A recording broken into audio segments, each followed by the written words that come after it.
Bien, ¿qué tal? Continuamos con los pensamientos de cada día y el pensamiento de hoy pertenece a Santo Tomás de Aquino y me parece que es, como decimos aquí en la Argentina, una joyita porque expresa en una forma muy sencilla una verdad muy importante y que me parece a mí hemos olvidado. Dice así, se la leo en español directamente. Toda ley tiende a establecer la amistad de los hombres unos con otros. De modo que la ley, estamos hablando de la ley que rige la vida comunitaria nuestra, ¿no? La vida política,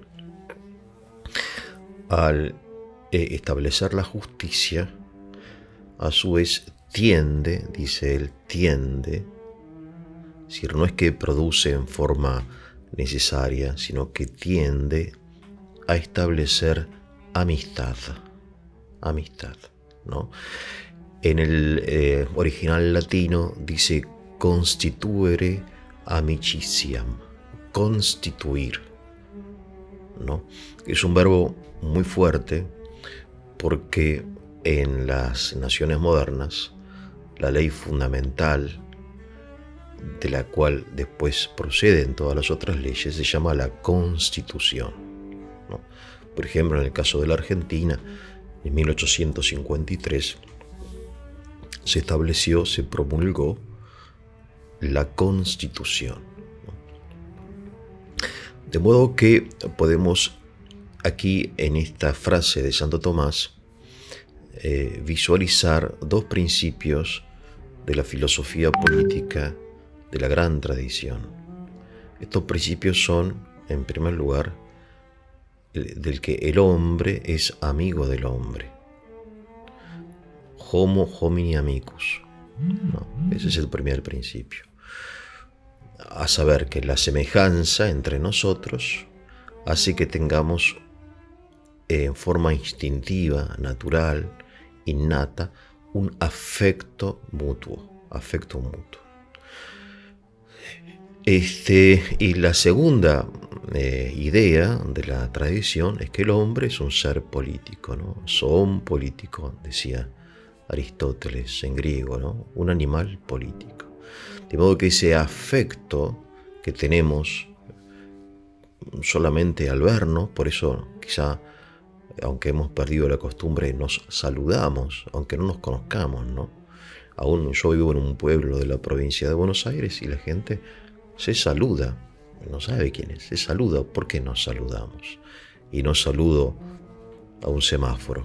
Bueno, pues somos hombres, hay un afecto, ¿no? Pero bueno, más allá del afecto general, hay un afecto político. Por eso hay un afecto político.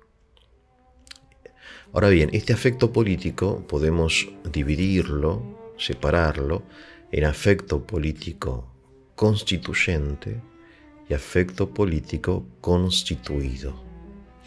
El afecto político constituyente es ese sentimiento de pertenecer a una misma comunidad, de tener un mismo destino. Y por eso, mediante el desarrollo de ese afecto político, se llega a un momento histórico donde se establece una nueva constitución, ¿no? Es un momento de inflexión. Bueno, nace una nueva nación. Yo digo nación, pero podría ser en realidades menores. Puede ser una nueva familia, un nuevo club, una nueva empresa, ¿no? Una nueva parroquia, un nuevo barrio. Siempre estamos hablando, aunque no lo percibamos, que detrás de toda la complejidad legal y económica que implica la vida humana, siempre hay un afecto, una amistad natural, que ni siquiera la percibimos, porque, en fin, es una amistad con la cual nosotros nacemos, y por eso en el jardín de infantes o en la sala de 3 o de 5 ya nos acercamos a jugar con otros niños, ¿no? Por ejemplo. Pero bueno, ahora bien, la amistad, entonces, el afecto político constituyente, mediante la Constitución se transforma o se prolonga en afecto político constituido. Vale decir que a partir de ese momento el afecto político se prolonga mejorándose mediante ya un cuerpo legal, ¿no? Ahora bien, el problema es que, vamos de nuevo a la frase de Tomás, dice, toda ley tiende a establecer la amistad de los hombres unos con otros. Ahora ve, esto siempre suponiendo que la ley sea justa.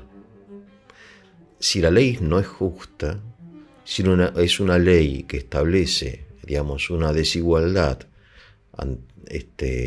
básica entre los hombres, por ejemplo, dividiéndolos en libres y esclavos, entonces no puede haber afecto. Pero no puede haber afecto no porque no sean hombres, sino porque la ley esta injusta impide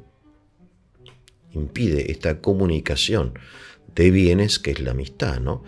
Los romanos decían, hay tantos enemigos como esclavos, ¿no? Hay una frase en latín, ¿no?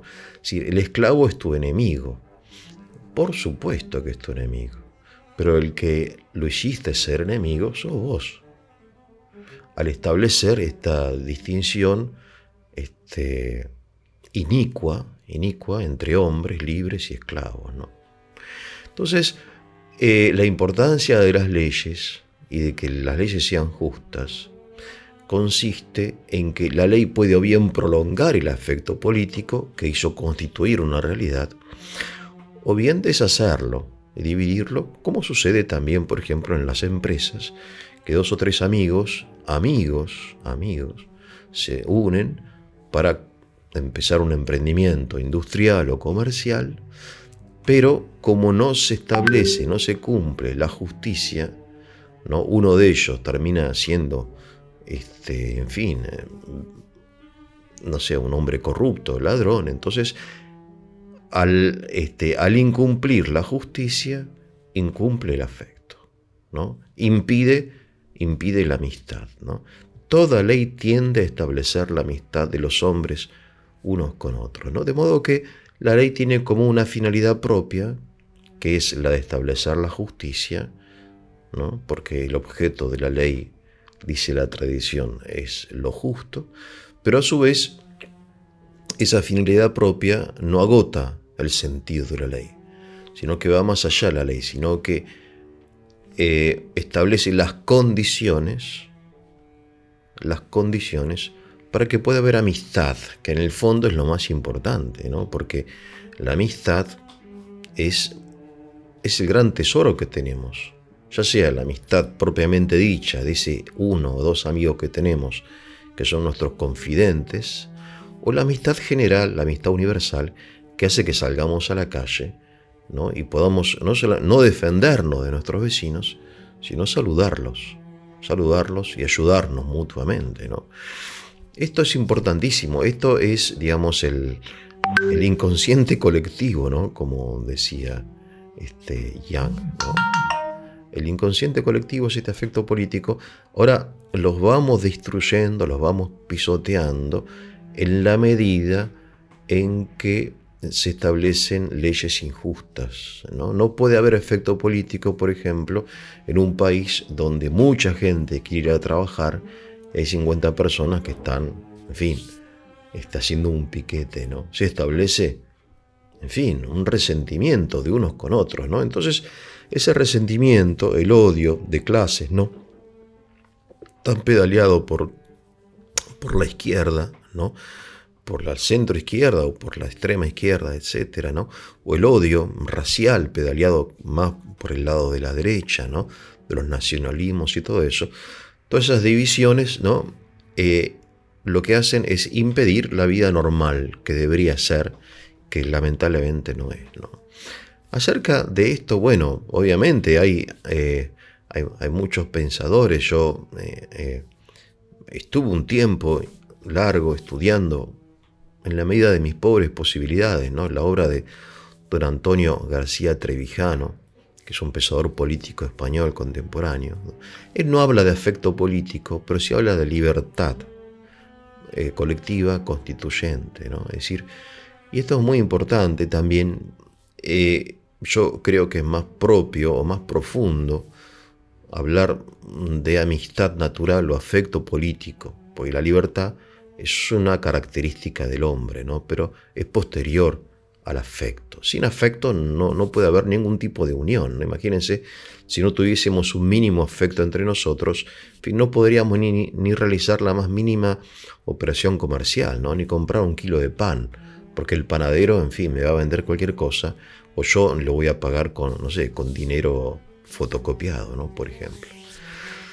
En fin, hay que tener mucho cuidado porque es algo frágil, ¿no? Es decir, nosotros hemos observado cómo en el siglo XX, siglo XIX, siglo XX, se han producido tremendas revoluciones, tremendo choque de clases, porque hay quienes han predicado no el afecto ni la justicia, sino el odio irreversible, necesario, de clases, ¿no? Esto lo encontramos ya en Hegel, en la dialéctica del explotador y el explotado, ¿no? O sea, en el socialismo el hombre es libre porque tiene esclavos, ¿no? Es la esclavitud la que me hace ser libre a mí,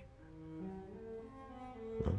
Y por eso hay que revertir la situación, hay que poner ya una dictadura del proletariado, o sea, una dictadura, una tiranía, dictadura de una clase sobre la otra, dictadura del proletariado, ¿no? Entonces ahora ya el que es explotado, el que es sometido, no es el proletario sino el burgués. Pero no puede haber afecto político entre dos clases que están irremediablemente opuestas, ¿no? En cambio, las constituciones nuestras liberales, ¿no? Dice, bueno, mi libertad termina donde empieza la libertad del otro, ¿no? Mi libertad es como un terreno, como un lote, ¿no? Como mi propiedad. Entonces mi propiedad termina donde empieza la propiedad del otro. Está bien, así debe ser. Pero no explica del todo esto que dice Santo Tomás. El anarquismo, en cambio, ¿qué dicen ellos? Bueno, si tú no eres libre, yo no soy libre. O sea, la libertad de los otros es la condición de mi libertad. Está bien, a esta idea se acerca el pensamiento de don Antonio García Trevijano, ¿no? Sin embargo, tampoco, en fin, explica, al menos me parece a mí, ¿no? Lo propio del hombre, que es esta tendencia, en primer lugar, a unirse a los demás, ¿no? Hay un afecto político. Homo hominis amicus, el hombre es amigo del hombre. Ahora, ¿puede ser enemigo? Sí. La ley, entonces, tiene que ayudar a prolongar, a extender, a desarrollar el afecto. Si es justa, lo hace. Si no es justa, no lo hace. Bueno, es interesante, son temas de gran dificultad, ¿no? De gran dificultad, pero que me parece a mí que hay que pensarlos, y quizá con más urgencia de lo que parece, ¿no? Bien, Tomás de Aquino entonces hoy nos regaló esta joyita, ¿no? Que dice que la ley se establece para desarrollar la amistad de los hombres. No dice eso.